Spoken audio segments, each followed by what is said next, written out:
Right సుప్రీంకోర్టులో అయితే KTR petition withdraw చేసుకున్నారు.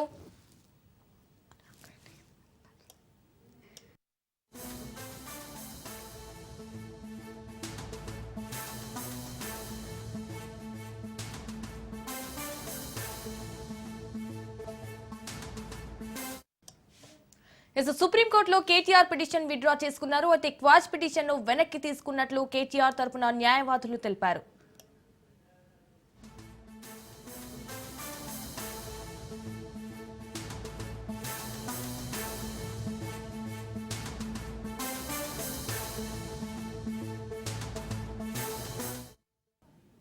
సుప్రీంకోర్టులో కేటీఆర్ పిటిషన్ విత్డ్రా చేసుకున్నారు. అయితే క్వాష్ పిటిషన్ ను వెనక్కి తీసుకున్నట్లు కేటీఆర్ తరపున న్యాయవాదులు తెలిపారు. రైట్ గా ఇదే విషయానికి సంబంధించి మరిన్ని డీటెయిల్స్ మా ప్రతినిధి సైదులు ఫోన్ ఇన్ ద్వారా అందిస్తారు. సైదులు, ఇటు సుప్రీంకోర్టులో అయితే కేటీఆర్ పిటిషన్ విత్డ్రా చేసుకున్నారు అన్నట్టు తెలుస్తోంది. సో దీనికి సంబంధించిన అప్డేట్స్ ఏంటి? సంజన, సుప్రీంకోర్టులో ఈ నెల 8న క్రాస్ పిటిషన్ దాఖలు చేసినటువంటి BRS party working president KTR వాస్తవం ఈ రోజు తీర్పు అంటే ఇరువురు వాదనైన తర్వాత తీర్పు వెల్లడించే అవకాశం ఉంది. అయితే మరి కాసేపట్లో వెల్లడించిన నేపథ్యంలోనే ముందస్తుగానే ఇటు కేటీఆర్ తరఫున లాయర్లు క్రాస్ పిటిషన్ ని విత్డ్రా చేసుకున్నట్టుగా కూడా మనకైతే సమాచారం. ఇటు BRS party working president KTR తరఫున ఉన్నటువంటి లాయర్లు కూడా మేము సుప్రీంకోర్టులో దాఖలు చేసినటువంటి క్వాష్ పిటిషన్ ఏదైతే ఉందో అది విత్డ్రా చేసుకుంటున్నాం అని చెప్పేసి కూడా వాళ్ళు కొద్దిసేపటి క్రితమే ప్రకటన కూడా చేయడం జరిగింది. సో ఇక చూడాలి మరి ఇక తదుపరిగా అంటే వాస్తవంగా హైకోర్టులోనే BRS party working president KTR కు చుక్కు ఎదురేయడం తోటి ఆయన సుప్రీంకోర్టును ఆశ్రయించారు. సో ఆయన సుప్రీంకోర్టులో కూడా క్వాష్ పిటిషన్ విత్డ్రా చేసుకున్నారు కాబట్టి ఇక రాష్ట్ర ప్రభుత్వం ఇప్పటికే ఏసీబీ కేసు నమోదు చేసింది కాబట్టి సో ఇక తదుపరిగా ఎటువంటి చర్యలు ఇటు కేటీఆర్ పైన తీసుకుంటారు అనేది కూడా మనకు కొంత తెలియాల్సి ఉంటుంది. ఈ సంక్రాంతి తర్వాత ఖచ్చితంగా మరోసారి కేటీఆర్ ని విచారణకు పిలుస్తామని చెప్పేసి కూడా గతంలో ఏసీబీ చెప్పిన నేపథ్యంలో మరి తర్వాత కూడా ఈసారి ఖచ్చితంగా ఈ కేసు విషయంలో ఏదైతే ఇది ఫాల్స్ కేసు అని చెప్పేసి కోర్టు అంటే కేసుని కొట్టేయాలని చెప్పేసి కూడా ఆయన సుప్రీంకోర్టుని ఆశ్రయించారు కాబట్టి సుప్రీంకోర్టులోనే ఆయన విత్డ్రా చేసుకున్నారు కాబట్టి ఖచ్చితంగా మరోసారి ఏసీబీ కూడా ముందడుగు వేసే అవకాశం కనిపిస్తుంది. సో ఇక మరోసారి కేటీఆర్ ని కూడా విచారణకు పిలిచే అవకాశం ఉంది. తదుపరిగా ఇక ఇటు వీళ్ళు బీఆర్ఎస్ పార్టీకి సంబంధించినటువంటి లీగల్ టీం ఏదైతే ఉందో వాళ్ళు విత్డ్రా చేసుకున్నట్టు ప్రకటన చేశారు కాబట్టి సో ఇక తర్వాత ఇటు ఏసీబీ కేసు సంబంధించి ఖచ్చితంగా రాష్ట్ర ప్రభుత్వం ఇటు కేటీఆర్ పైన ఏ విధంగా ముందుకెళ్తుంది ఏంటనేది కూడా మనకైతే తెలియాల్సింది. ఏదేమైనా సరే 2 రోజుల్లో ఇటు ఖచ్చితంగా మరోసారి కేటీఆర్ విచారణకు పిలుస్తారని చెప్పేసి కూడా తెలుస్తుంది. విత్డ్రా జరిగిన ముందు అయితే వాదనలు జరిగినాయి కదా సైదులు, సో దీనికి సంబంధించిన అప్డేట్స్ ఏంటి?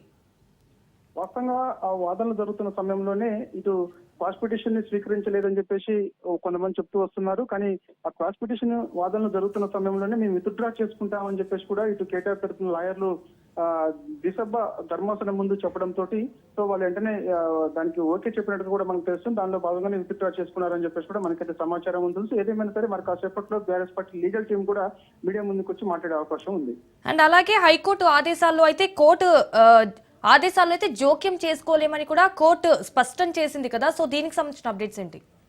వాస్తవంగా మొదటిగా ఇక్కడ హైకోర్టులోనే మన కేటీఆర్ హైకోర్టును ఆశ్రయించినప్పుడు ఏసీబీ ఫాల్స్ కేసు నమోదు చేసింది, నా మీద అక్రమంగా కేసు పెట్టారని చెప్పేసి క్వాష్ పిటిషన్ దాఖలు చేసినప్పుడైనా ఆయన చుక్కెదిరింది. హైకోర్టులో కేసు కొట్టడంతో ఆయన 8న సుప్రీంకోర్టును ఆశ్రయించారు. కానీ అక్కడ కూడా మరి ఆ సుప్రీంకోర్టులో వాదనలు జరుగుతున్న సమయంలోనే విత్డ్రా చేసుకుంటున్నారని చెప్పేసి కూడా ఇటు బీఆర్ఎస్ కేటీఆర్ తరఫున లాయర్లు చెప్తున్నారు కాబట్టి సో ఖచ్చితంగా మరి ఎందుకు విత్డ్రా చేసుకోవాల్సి వచ్చింది ఏంటనేది కూడా మనకి కాసేపట్లో ఇటు బీఆర్ఎస్ తరఫున అడ్వకేట్ లీగల్ టీం మీడియా ముందుకు వచ్చి చెప్తేనే మనకి క్లారిటీ వచ్చే అవకాశం అయితే ఉంది.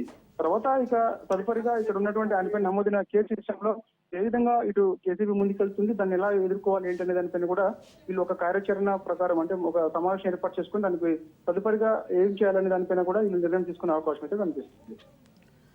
Right, thank you for the updates సైతులు. సుప్రీంకోర్టులో కేటీఆర్ పిటిషన్ విత్డ్రా చేసుకున్నారు. క్వాష్ పిటిషన్ ను వెనక్కి తీసుకున్నట్లు కేటీఆర్ తరపున న్యాయవాదులు తెలిపారు. అంతకు ముందు కేటీఆర్ వేసిన పిటిషన్ పై సుప్రీంకోర్టు విచారణ జరిపింది. అయితే కేటీఆర్ తరపున అడ్వకేట్ సుందరం వాదనలు వినిపించారు. ఇది పూర్తిగా రాజకీయ కక్ష సాధింపు కేసని వాదించారు. ఇందులో ₹1 అవినీతి కూడా జరగలేదన్నారు. అందుకే 13(1A) సెక్షన్ కేటీఆర్ కు వర్తించదని సుందరం వాదించారు.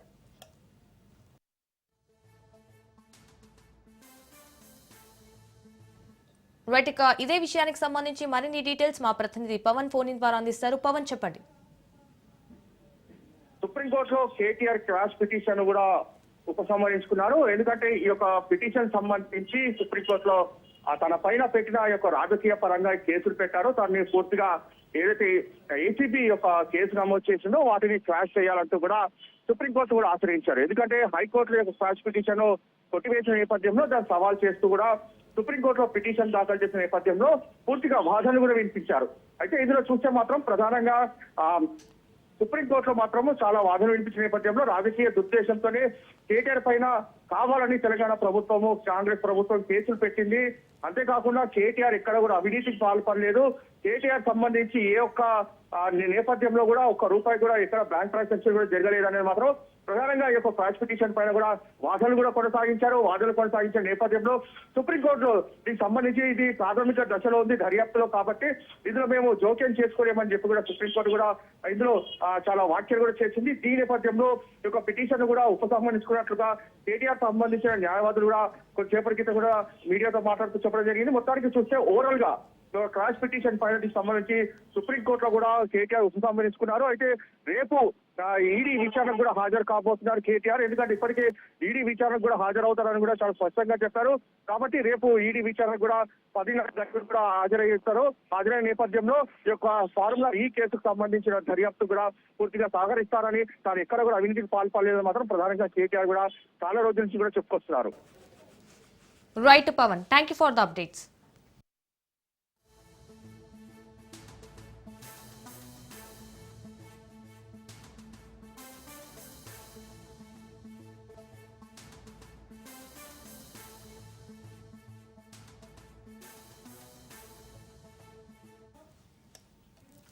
సుప్రీంకోర్టులో కేటీఆర్ పిటిషన్ విత్డ్రా చేసుకున్నారు. ఇటు క్వాష్ పిటిషన్ వెనక్కి తీసుకున్నట్లు కేటీఆర్ తరపున న్యాయవాదులు తెలిపారు.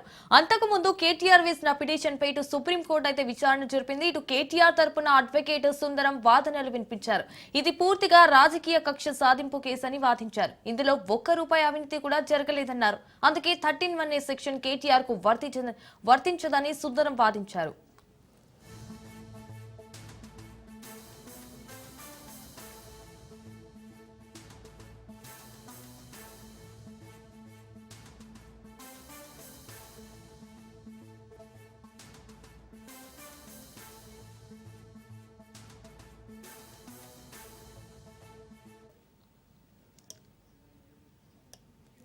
రైట్, సుప్రీంకోర్టులో అయితే కేటీఆర్ పిటిషన్ విత్డ్రా చేసుకున్నారు. క్వాష్ పిటిషన్ వెనక్కి తీసుకున్నట్లు కేటీఆర్ తరపున న్యాయవాదులు తెలిపారు.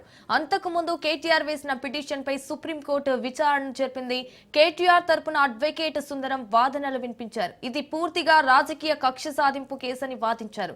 ఇందులో ₹1 అవినీతి కూడా జరగలేదన్నారు. అందుకే 13(1) సెక్షన్ కేటీఆర్ కు వర్తించదని సుందరం వాదించారు.